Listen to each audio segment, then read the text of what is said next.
계속해서 우리가 북왕국 이스라엘 또 남왕국 유다의 그 분열을 통해서 그 각각의 나라들을 다스리는 왕 그들의 삶을 살펴보고 있습니다. 본문은 북왕국 이스라엘 제3대 왕 이 바하사의 통치와 또 바하사를 통한 예후의 하나님 심판 경고에 대해서 다루고 있습니다. 바하사는 남왕국 유다 아사왕 제3년에 반란을 일으켜서 그 선대왕이었던 나답을 죽이고 북왕국 이스라엘의 왕이 되어서 24년 동안 그 나라를 다스렸습니다. 이러한 바하사에 대한 본소 기자의 평가는 또 무엇이냐? 그 역시 여호와 보시기에 악을 행하여 여로보암의 길로 행하였다라는 것입니다. 그러니까 바하사는 여호와 앞에서 악을 행한 그 여로보암 가문의 심판의 도구로 사용되고 또 하나님의 은총을 입어서 이스라엘의 왕이 되었음에도 불구하고 하나님의 뜻이 어디에 있는지를 깨닫지 못함으로써 그 역시 여로보암과 동일하게 악을 행했다라는 것입니다. 이에 하나님은 유다 출신의 선지자 예후를 이 바하사에게 보내셔서 바하사의 악행을 꾸짖으시고 그에게 하나님의 심판을 경고하게 하셨습니다. 그러나 그 역시 끝내는 돌이키지 않음으로써 하나님의 심판을 피할 수 없었던 것이지요. 한편 예후를 통해서 바하사에게 선포된 하나님의 심판 경고를 그 경고의 내용을 보면 일전에 이 아이야를 통해서 여로보암에게 선포하신 경고의 내용과 거의 유사합니다. 16장 3절에 보면 여로보암의 집같이 되게 하리니라고 말씀하신 바가 그 문자 그대로 성취되었음을 우리는 잘 알 수 있습니다.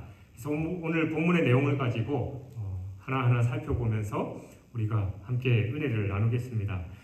33절에 보면 이 바하사가 북왕국 이스라엘 왕이 되어서 24년 동안 다스렸다라는 그런 내용이 나옵니다. 그리고 34절에 그가 어떻게 북이스라엘을 다스렸는지에 대한 평가도 나오지요. 바하사가 여호와 보시기에 악을 행하되 여로보암의 길로 행하며 그가 이스라엘로 범하게 한 그 죄 중에 행하더라. 이 내용은 이 앞에 나오는 여로보암의 아들 나답에 대한 평가와 하나도 다르지 않습니다. 사람만 바뀌었을 뿐이지 하는 일은 모두 똑같다라는 것이 이 바하사에 대한 이 열왕기 기자의 평가입니다. 여러분 오늘 말씀에서 보는 것처럼 바하사가 모반으로 왕위에 앉았고 또 전에 자기가 패한 왕이었던 나답의 길을 또 그 역시 그대로 답습했던 그 이유가 무엇일까요? 물론 그가 원래부터 악한 사람이었기 때문이기도 하지만 또 하나 그가 왕의 자리에 앉는 것만 생각했을 뿐 그 이후에 왕의 자리에 앉았을 때 어떻게 이 나라를 다스려야 할지에 대해서 제대로 생각하지 못했기 때문이라고 할 수 있습니다. 그는 하나님의 백성을 다스리는 왕이 어떤 사람이 되어야 하고 또 어떤 일을 해야 하는지에 대한 그 생각이 전혀 없었던 거죠. 즉 그는 자기가 어떤 사람이 되어서 어떻게 다스려야 할지에 대한 생각이나 의지가 없었기 때문에 그냥 그 전 왕들이 했던 것처럼 그 전철을 그대로 밟고 있었던 것입니다. 이 같은 내용을 통해서 우리는 이 얼마나 높은 자리 그리고 어떤 특별한 자리에 앉느냐 그것보다 우리 자신이 어떤 사람이 되어야 하는지에 더 깊은 생각을 해봐야 합니다. 대개 사람들은 내가 어떤 사람이 되어야 되겠다라는 것보다 내가 저 자리에 앉게만 되면 내가 저 위치에 있으면 이라는 그 생각을 더 많이 하고 중요하게 생각합니다. 그러나 좋은 자리를 차지한다고 해서 그 사람 역시 좋은 사람이 되는 건 아니지요. 우리가 흔히 자리가 사람을 만든다라는 말도 있기는 합니다만 그 깊은 뜻은 또 그 자리에 앉는다고 해서 그 자리에 합당한 그 값을 한다라는 그 얘기는 결코 아닙니다. 차지하는 그 자리가 달라졌다고 해서 그 사람이 바뀌는 건 사실 아니기 때문입니다.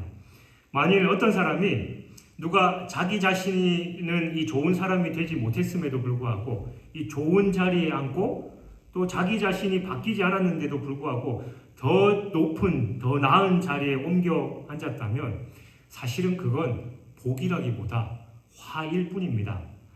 통일 이스라엘의 초대 왕이었던 사울, 그는 결국은 하나님의 심판으로 전쟁터에서 죽게 된 것, 그가 다른 게 아니라 그 자리에 합당한 일을 제대로 행했지 못했기 때문이죠. 그리고 지금 우리가 살펴보듯이 대대로 여로보암의 길, 여로보암의 죄, 이 대명사가 되어버렸던 이 여로보암 역시 저주의 이름으로 불리고 있다라는 겁니다. 그 역시 그 자리에 합당한 값을 하지 못한 인물입니다. 그리고 그 아들 나담 역시 신하에게 죽음을 당했던 것, 이 모든 것이 그 자리에 적합한 삶을 살지 못했기 때문입니다. 또 오늘 본문 말씀에 나오는 바하사가 하나님의 저주를 받고 자기 자신이 쓸어버렸던 이 여로보암의 집과 같이 될 것이다라는 경고를 들어야 했던 이유도 마찬가지입니다.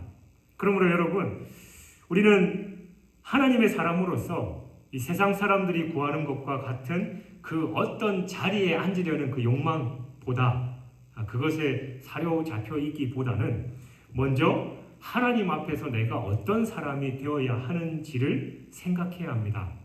늘 그 말씀이 겹치는 경우들이 참 많이 있는데, 오늘 우리가 중고등부 예배 때 다니엘에 대해서 말씀을 나눴는데, 다니엘은 그 당시에 또 총리로서 그 역할을 잘 감당했고, 또 하나님의 사람으로서도 신앙을 철저하게 지켰기 때문에 하나님으로부터도 인정받고, 또 3대 왕, 다른 나라의 왕에게까지도 인정받아서 그가 새 나라가 바뀜에도 불구하고 계속해서 총리를 자리를 지킬 수 있었던 건 그 자리에 합당한 언행과 또 모든 일들을 처리할 수 있는 능력이 있었기 때문이죠.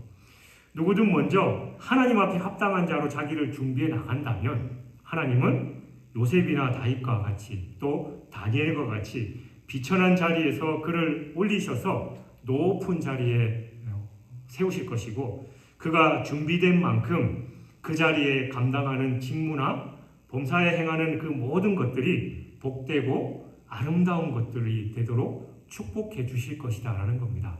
그러니까 우리가 내가 뭔가를 했으면 좋겠다, 저게 내 거가 됐으면, 저 자리가 내 자리가 됐으면 이라는 생각도 당연히 필요하겠지만, 그 이전에 내가 하나님 앞에서 저 자리에 어울릴 수 있는 그런 사람이 되도록 준비하는 게 더더욱 필요하다라는 것이지요.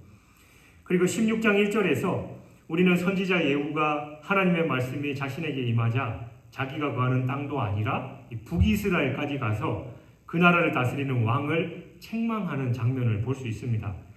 당시 남유다의 선지자였던 예후가 자기 나라와 지속적으로 반목해서 전쟁을 벌이던 북이스라엘까지 가는 것 자체가 사실은 어렵고 위험천만한 일이었습니다. 그런데 그곳에 가서 반역으로 왕이 된 이 포악한 왕 바하사를 엄히 책망하는 일은 그 당시 상황으로 보면 사실은 그 자기 목숨을 내놓고 하나님의 뜻을 전하는 것과 마찬가지였습니다. 그렇다면 여러분, 이처럼 목숨까지 걸어야 하는 엄청난 위험에도 불구하고 바하사 왕 앞에서 그 일을 감당할 수 있었던 이유는 무엇이고, 또 그 힘은 어디서 나온 것일까요? 그것은 그가 감당해야 할 바 사명을 주신 분이 다른 분이 아니라 만물을 창조하신 만왕의 왕 되신 하나님이시기 때문이고, 또 그 바하사가 전해야 할 말씀이 개인적인 의견이 아니라 하나님의 말씀이었기 때문입니다. 다시 말해서 예후가 선지자로서 그 사역을 감당할 수 있었던 건 전능하신 하나님의 정권을 위임받았기 때문이지요. 우리가 흔히 큰 자리에 앉아 있는 사람, 우리나라의 일반적인 쉬운 예로 들자면 대통령이 만약에 여러분에게 전화를 걸어가지고 내가 내일 그 진주 지역을 방문할 텐데 이런 걸 좀 부탁해 주시고 식당도 예약해 주시고 그럴 일 없겠지만, 그렇게 한다면 여러분은 어떻게 하겠어요? 저 식당에 가서 괜히 또 저 사람이 나를 안 믿어주면 어떡하나 그런 마음 들기보다도 대통령이 나한테 부탁을 했으니까 어디든 가서 식당이든 어떤 장소든 가고 어깨 힘주면서 저 대통령께서 나에게 이런 부탁을 했는데 몇 자리 예약해 주시고 특별히 부탁합니다. 이런 거 우리가 당당하게 얘기할 수 있는 거잖아요. 그러나 예후 역시 사실은 자기의 생명의 위협을 느끼는 그런 상황임에도 불구하고 만왕의 왕이신 하나님께서 하나님의 말씀을 전하라 하셨기 때문에 담대하게 그 왕 앞에 나갈 수 있었다라는 겁니다. 이와 같이 패역한 왕 앞에서도 당당하고 담대하게 하나님의 말씀을 전하는 이 선지자 예후의 모습은 그 세상 앞에서 하나님의 말씀을 증거해야 할 우리 성도들의 모습이 어떠해야 하는지를 분명하게 보여주고 있습니다. 여러분, 주님이 우리 모든 성도들에게 주신 바 세상 모든 사람들에게 말씀을 전해야 하는 그레이트 커미션, 대위임이라고 불리는 마태복음 28장 18절부터 20절 말씀을 생각해 보십시오. 예수님께서 이 말씀에서 우리 모든 성도에게 뭐라고 말씀하셨습니까? 너희는 가서 모든 민족을 제자로 삼아 아버지와 아들과 성령의 이름으로 세례를 베풀고 내가 분부한 모든 것을 가르쳐 지키게 하라라고 말씀하셨습니다. 그렇다면 어떻게 우리가 이 같은 사명을 감당할 수 있습니까? 세상의 모든 민족 또 그들에게 하나님의 말씀을 전하고 그것을 가르쳐 지키게 하는 것, 그걸 우리 같이 부족한 사람이 어떻게 전할 수 있겠냐라는 거죠. 예수님은 이 같은 사명을 주시기에 앞서서 자기 자신을 하늘과 땅의 모든 권세를 받은 자, 그러니까 천지의 주권자로 본인을 소개하고 있습니다. 아울러서 이 모든 사명을 주신 뒤에 그토록 위대한 능력과 비할 수 없는 권세를 가진 그 예수님께서 세상 끝날까지 우리와 함께 하시겠다라고 약속하신 겁니다. 이와 같이 우리가 주님의 권능과 권세를 믿으면서 그분이 우리와 함께 하심으로 우리에게 세상에게 말씀을 전하게 하셨으니까 우리는 세상을 향해서 당당하고 떳떳하게 그 말씀을 증거할 수 있는 것이죠. 오늘 말씀에서 선지자 예후가 자기가 경고하고 책망해야 할 왕인 이 바하사가 얼마나 큰 권세를 가지고 있으며 또 얼마나 완악하고 포악한 인물인지를 알고 있었습니다. 그러나 그는 자기에게 전할 말씀을 주신 하나님께서 더 큰 분이시고 더 위대한 분이시며 더 능력이 있는 분이다라는 걸 분명히 알고 있었기 때문에 그 앞에 담대하게 나갈 수 있었던 것이죠. 그리고 그분이 주신 말씀은 왕이 행하는 그 어떤 일보다, 왕이 말하는 그 어떤 말보다 더 권위와 권세를 가지고 있음을 잘 알고 있었기 때문입니다. 여러분, 모세도 잘 아시잖아요. 애굽 왕에게 담당하게 나아가서 하나님의 심판을 선포할 수 있었던 것, 하나님께서 그와 함께 하셨고 그에게 권능을 주셨기 때문에 가능하다라는 겁니다. 그러므로 여러분, 우리 역시 세상에 나가서 하나님의 말씀을 전할 때 이와 같은 자세가 있어야 됩니다. 담대하게 하나님의 말씀을 전하는데 괜히 복음 전하기가 부끄러워가지고 그냥 말도 제대로 못 걸고 그리고 괜히 말 붙였다가 욕이나 먹지 않을까 겁먹을 필요가 없다라는 거예요. 하나님께서 우리에게 주신 사명이고 우리와 함께 하시기 때문에 그 말씀을 증언해야 된다라는 겁니다. 제 개인적인 간증을 드리자면 이런저런 사역들 하면서 참 인간관계 때문에 부딪히기도 하고 힘들기도 하고 그러면서 괜히 그냥 내가 해봐야 서로 불편해지는데 말지 몇 번이나 그런 걸 하고 또 힘을 내서 하나님의 말씀대로 또 이대로 살아야 됩니다. 좀 강력하게 말하면 성도들 분위기가 안 좋아지고 막 그러면서 그래 하나님의 뜻이 아닐 수도 있어 라고 그렇게 했을 때 하나님께서 분명하게 말씀을 통해서 내가 내 말을 너에게 줬는데 너는 네 생각과 네 방식이 아니라 내 말을 증거해라. 네가 그 말을 증거하면 그들이 듣든 안 듣든 그건 네 책임이 아니지만 그 말 자체를 네가 전하지 않으면 내가 그 책임을 너에게 묻겠다라는 그 말씀을 주셨을 때 제가 마음에 화들짝 놀라면서 그래 하나님의 말씀이지 내 말을 하는 게 아니구나라고 담대하게 했을 때 두렵고 떨리는 마음도 있었지만 그 모든 것 하나하나 하나님께서 이루어 가시고 하나님께서 역사하시는 것을 경험했습니다. 여러분들도 마찬가지예요. 여러분들 가족들에게 복음 전하기 부담스러우시잖아요. 때로는 니나 잘해. 네가 그런 복음을 전한다고 내가 너 보니까 별로 하나님 살아계신 것 같지도 않고 뭐 그래 라고라는 조롱을 받는다 할지라도 그건 내 말이 아니라 내 모습이 중요한 게 아니라 하나님의 명령이기 때문에 전해야 함을 우리는 기억해야 됩니다. 그럴 때 그 말씀에 권능을 주셨고 또 우리와 함께 하신 하나님의 역사가 나타나서 그 열매가 나타날 줄 믿습니다. 여로보암의 심판의 도구로 세워진 바하사 역시 여로보암과 같이 하나님의 은혜를 저버렸지요. 자격 없던 자를 왕으로 세우시고 또 24년 동안 이스라엘을 다스리도록 기회를 주셨으며 또 기다리셨는데도 그는 돌이키지 않았습니다. 그래서 하나님은 남쪽 유다에서 하나님의 선지자 예후까지 보내서 돌아오도록 외쳤음에도 불구하고 그는 듣지 않았습니다.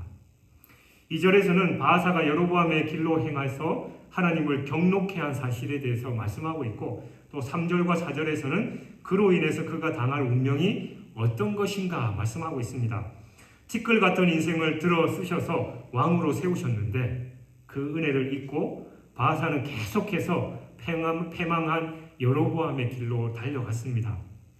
결국 이 말씀대로 그 집안은 거름더미처럼 쓸림을 당하게 되고 말았습니다. 이 같은 내용을 통해서 우리는 사람의 운명을 결정짓는 요소가 무엇인지를 발견할 수 있습니다. 그건 바로 다른 게 아니라 하나님 말씀에 대한 순종 여부입니다. 즉 그 사람의 운명은 하나님의 말씀에 대한 순종 여부에 따라서 결정된다라는 거예요. 대개 모든 사람은 그 운명에 대해서 나름대로 이해를 가지고 있고 그것에 따라서 다양한 삶을 추구하면서 살아갑니다.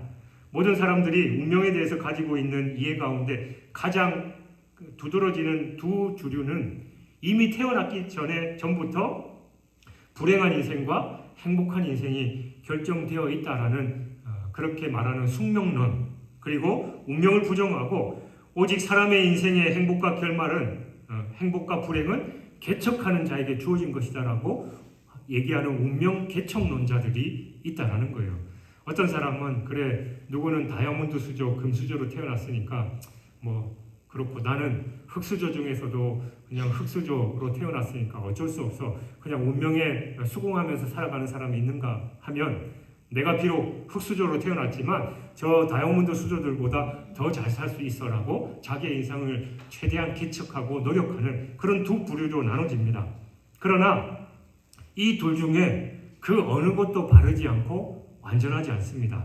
왜냐하면 이 두 가지 모두가 우리를 창조하시고 또 우리의 삶을 주장하시는 하나님을 배제하고 하나님의 말씀과 사람을 관련 짓지 않고 있기 때문입니다.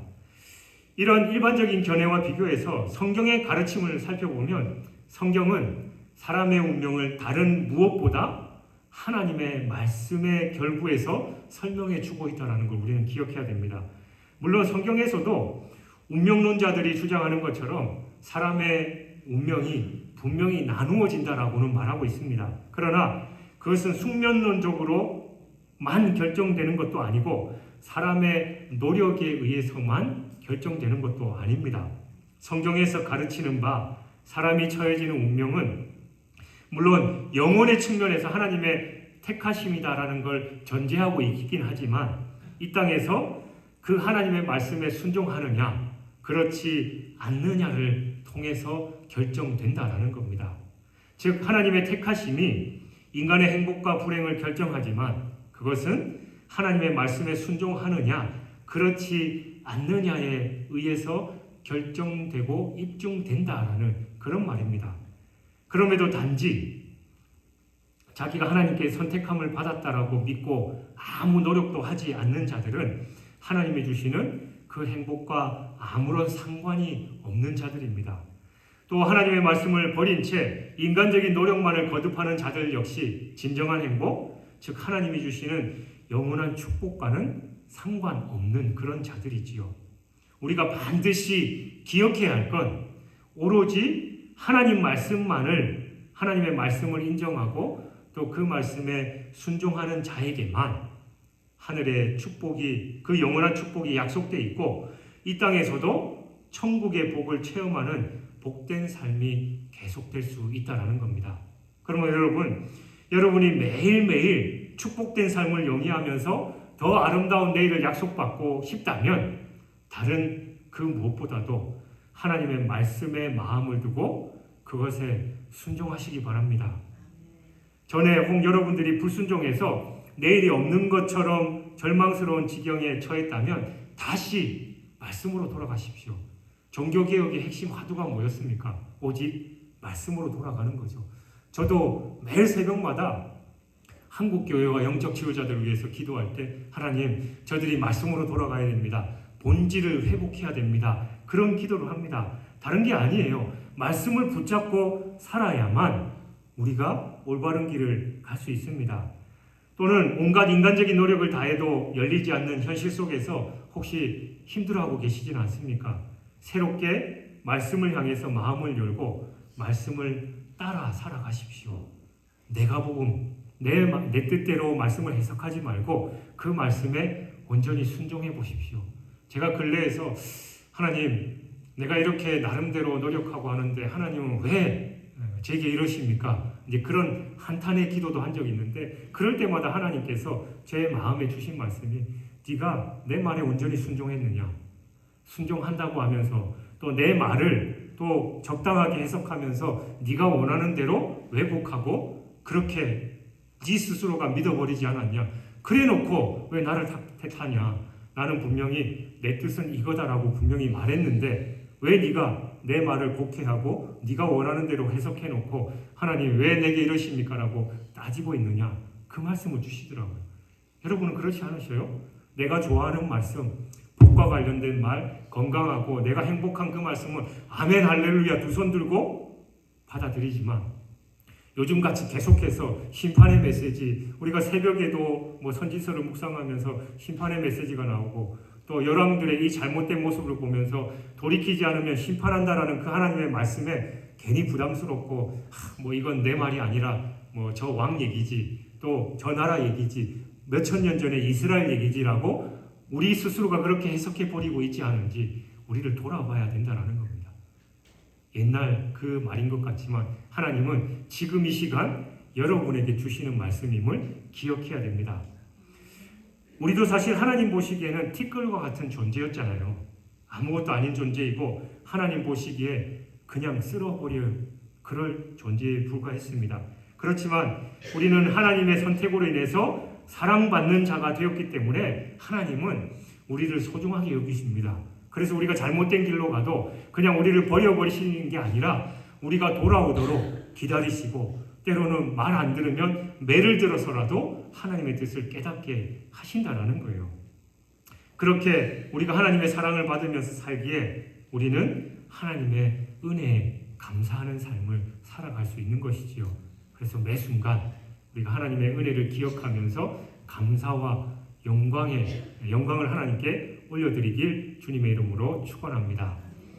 그리고 5절에서 7절 말씀에 보면 바하사의 행적을 정리하면서 그의 남은 사적과 행한 모든 일이 이스라엘 왕 역대지략에 기록되어 있다라는 말씀과 함께 바하사가 하나님의 심판을 받은 이유를 다음과 같이 설명하지요. 저가 여로보암의 집을 본받아 여호와 보시기에 모든 악을 행하며 그 손의 소위로 여호와의 노를 격동하였음이며 또 그 집을 쳤음이더라. 그런데 이 말씀 마지막 부분 또 그 집을 쳤음이더라 라는 이 표현이 약간 이상합니다.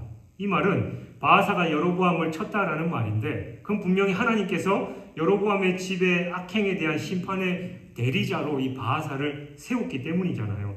따라서 그로 인해서 바하사가 심판을 받게 됐다라는 건 사실 모순과도 같습니다. 그러니까 하나님께서 시켜놓고 왜 그것 때문에 심판을 하시냐라는 거죠.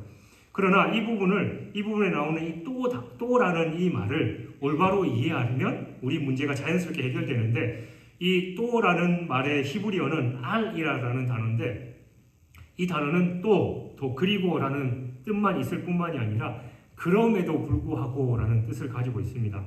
이런 방향으로 생각해 보면 이 말씀은 그가 악을 행하는 여로보암의 집을 심판하는 하나님의 도구로 사용되었음에도 불구하고 스스로 죄악으로 인해서 하나님의 심판을 면할 수 없게 됐다라는 자연스러운 논리가 서게 되는 거죠. 여러분, 오늘 이 말씀에서 우리가 보고 있는 바 하나님의 심판의 도구로 사용하셨던 바하사는 사실은 보통 인물이 아니었을 겁니다. 물론 그는 아무 배경도 없는 그 이사갈 족속 출신이었지만 자기 가문을 일으켜서 든든히 세우고도 남을 가능성이 있는 그런 자였습니다. 또 민첩하고 도량이 있고 대담한 인물이었죠. 그래서 그는 정확한 기회를 포착해서 왕을 죽이고 즉시 그 상황을 수습함으로써 일시의 세력을 규합해서 왕이 될 수 있었던 것입니다. 이처럼 그는 야심과 포부 그리고 재능이나 카리스마 면에서 충분한 그런 인물이었고 또 모든 것을 가지고 밑바닥에서부터 올라와서 왕의 자리에까지 차지할 만큼 대단한 인물이긴 했습니다. 한마디로 그는 세상 모든 사람들이 부러워할 모든 것을 다 갖추고 있는 사람이었어요. 그러니까 흙수저였지만 뭔가 노력해서 왕의 자리에까지 올랐던 그런 인물이었습니다. 그렇기 때문에 아마 그의 남은 사적과 그가 행한 모든 일에 대해서 기록한 이스라엘 왕 역대 지략에는 나름대로 대단히 훌륭하고 용맹한 기록들이 많이 있었을 겁니다. 24년 동안 그가 놀고 먹지는 않았을 거지요. 그러나 그가 아무리 모든 것을 다 갖추고 있었다고 해도 그는 하나님의 눈에 합당한 자가 아니었습니다. 왜냐하면 하나님의 말씀을 어기고 하나님을 의지하기보다 여로보암의 길, 우상을 숭배하고 죄악의 길로 갔던 인물이었기 때문입니다. 이 한 가지의 잘못이 오늘 말씀에서 보는 것처럼 그와 그의 집안 전체를 파멸의 도가니로 몰아넣은 것입니다. 즉 바른 믿음이 그에게 없었기 때문에 그는 세상이 부러워할 만한 그 모든 것을 가지고 있었지만 그 모든 것으로 하여금 저주스러운 것이 되게 했고 쓸모없는 것이 되게 만들어 버린 겁니다. 성경은 믿음 없이 쌓아 올리는 것은 재산이든 지식이든 업적이든 모두가 헛된 것뿐이다라고 분명하게 말씀합니다. 왜냐하면 그것들은 지극하게 유한한 것이고 믿음 없이 사용하게 된다면 오히려 부패하고 오염되고 남용되기 쉬운 것이기 때문입니다. 그러나 믿음이 있는 자들은 매일매일 새롭고 풍성한 은혜 가운데 살아가면서 믿음으로 행한 그 자들을 기억하시는 그 하나님으로 인해서 그들이 행하고 도모한 바들은 그 어떤 것도 헛된 것이 되지 않습니다.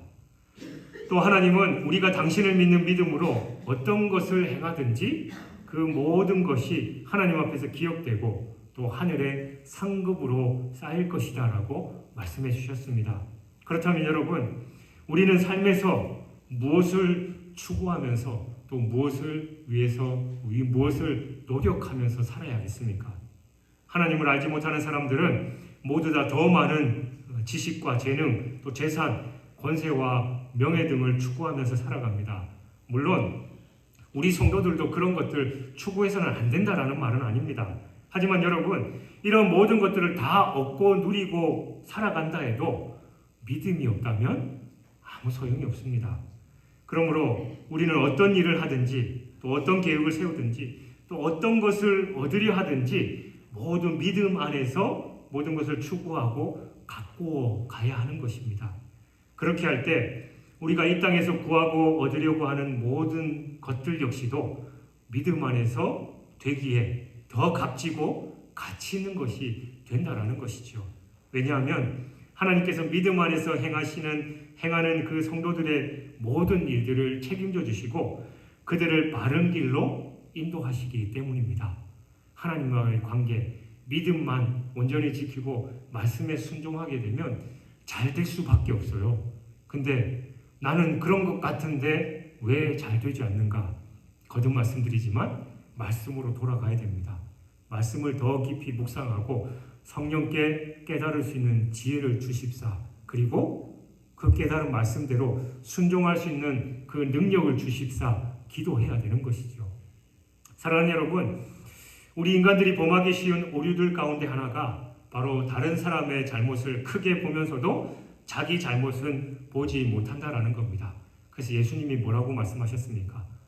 네 눈에 있는 들보는 보지 못하고 다른 사람의 눈에 티는 보는도다 하셨지요. 바로 이러한 이유 때문에 사람들은 다른 사람의 잘못에는 큰 소리 내면서 비판하고 심지어 스스로 하나님의 자리에 서서 상대를 심판하고 단죄해 버리기도 합니다. 자신 역시 그와 동일한 잘못을 범하는 것도 모르면서 말이죠.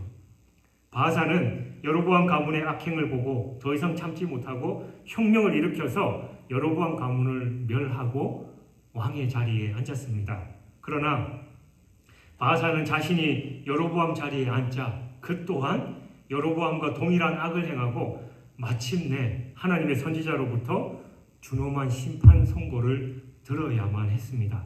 더 나아가서 이러한 패턴은 북왕국 이스라엘 왕 모두에게서 발견되고 있습니다. 이렇게 죄성에 오염된 인간은 우매하게 그지없습니다. 하지만 여러분, 우리는 성령으로 거듭난 자로서 이러한 어리석은 일을 범해서는 안 되겠지요. 하지만 여러분, 우리는 이 악을 악이라고 말할 수 있으되 동시에 자신 역시 동일한 악을 범하고 있지 않은지 스스로를 돌아봐야 됩니다. 우리가 흔히 남에게 손가락질하면 그 하나는 남을 가리키지만 이 세 개는 자기를 가리킨다라고 하잖아요. 남의 잘못을 욕하면서 자기의 잘못을 보지 못하고 나는 의롭다라고 생각하는 우리 자신을 돌아볼 수 있어야 됩니다. 그러니까 기준이 필요하잖아요. 그래서 저는 하나님의 말씀을 늘 거울이라고 표현합니다. 거울에 비추면 내 자신을 볼 수 있는데, 근데 자칫 거울을 보면서도 우리가 내 옷 매무새나 또 내 외형을 제대로 보지 못할 때가 있죠. 그 이유는 바로 우리는 보고 싶은 것만 보기 때문입니다. 말씀도 마찬가지예요. 우리 자신을 비추는 이 말씀에 우리를 온전히 비추어서 성령께서 내게 주시는 그 말씀을 우리가 제대로 깨달아야 되는데 내가 보고 싶은 말씀만 보니까 제대로 못 깨달아는 거죠. 그래서 계속해서 반복해서 말씀드리지만 성령께서 말씀을 온전히 깨달을 수 있도록 우리가 기도해야 한다는 겁니다. 믿음과 신앙생활에서 반면교사가 우리에게 주어졌다면 그것은 하나님이 우리를 사랑하셔서 허락하신 영적 장치입니다. 저 사람은 왜 저렇게 신앙생활을 할까? 왜 저거밖에 못하지? 그걸 여러분에게 깨달게 하셨다면 저 사람을 통해서 내가 그렇게 하고 있지 않는지를 먼저 돌아보게 하시고 내가 그렇게 하지 않는다면 그 사람의 모습을 통해 나는 저렇게 하지 말아야지 깨달으라고 하신 하나님의 뜻입니다. 그러니까 우리가 주님 안에서 제대로 바른 믿음의 길을 가게 하도록 깨닫게 하시는 하나님의 선물인 것입니다. 그 선물을 받았다면 지금까지 해왔던 신앙에 대한 그 어떤 잘못과 신념과 행동을 돌이켜야 됩니다. 더 이상 우리 손으로 하나님을 노엽게 하는 일을 하지 말아야 하는 것이지요. 이제 하나님의 꾸짖음을 듣기 전에 하나님이 주시는 모든 삶의 힌트를 잘 유념하시기 바랍니다. 그래서 하나님의 메시지와 그 어떤 장치들을 통해서 더더욱 하나님과 친밀한 자로 살아가고 또 하나님의 뜻을 온전히 깨닫고 그 말씀에 순종해서 하나님께 영광이 되는 자, 하나님께서 인정하시는 그런 삶을 살아야 되는 것이지요. 신앙의 많은 인물들, 노아나 아브라함이나 다윗이나 요셉이나 그들이 부족한 거 많이 있었잖아요. 우리랑 똑같은 사람들입니다. 대단한 사람들 아니에요. 그러나 그들은 매 순간 하나님께서 주시는 그 음성에 자신을 돌아보면서 순종하려고 하는 그런 마음이 있었습니다. 그들도 잘 안 됐어요. 우리가 똑같아요. 우리가 매일 쓰러지는 것처럼 그들도 쓰러졌습니다. 제가 속된 표현으로 주구장창 말씀드리지만 사도 바울이 뭐라고 했습니까? 로마서 7장 24절에서 오호라 나는 공고한 사람이로다. 이 사망의 몸에서 누가 나를 건져내랴. 사도 바울 인간적으로 대단한 사람이잖아요. 그가 여러분 나를 본받아라 라고 할 정도로 나는 그렇게 하나님 앞에서 복음을 위해서 열정을 다했다. 너네 나를 본받고 좀 그렇게 하라라고 했던 그런 사람이었는데도 그 역시 하나님 앞에서 그 인생을 살아가면서 미치겠다. 나는 왜 이렇게 맨날 죄악의 길로 행할까? 왜 하나님의 말씀에 제대로 순종하지 못할까? 가슴을 찢으면서 그렇게 한탄했던 사람입니다. 그러니까 우리도 마찬가지예요. 그러나 중요한 건 우리가 늘 하나님의 말씀에 순종하면서 살기를 원하는 우리의 중심을 하나님께서 보신다라는 겁니다. 실패하고 쓰러지고 넘어질 때마다 하나님, 내가 이런 사람인 거 아시잖아요. 또 그랬네요. 저 좀 도와주십시오. 라고 나아갈 때 하나님께서 우리를 인도하시고, 여로보암의 길이 아니라 다윗의 길. 다윗은 우리보다 더 악한 범죄를 저질렀던 인물이었지만 하나님 보시기에 합당한 삶을 살았던 것처럼 우리가 늘 예배자로 하나님 말씀에 순종하며 나아갈 때 하나님께서 영광 받으시고 우리를 인정하실 줄 믿습니다. 그 삶을 살아가는 저와 여러분이 되시길 주님의 이름으로 축원합니다.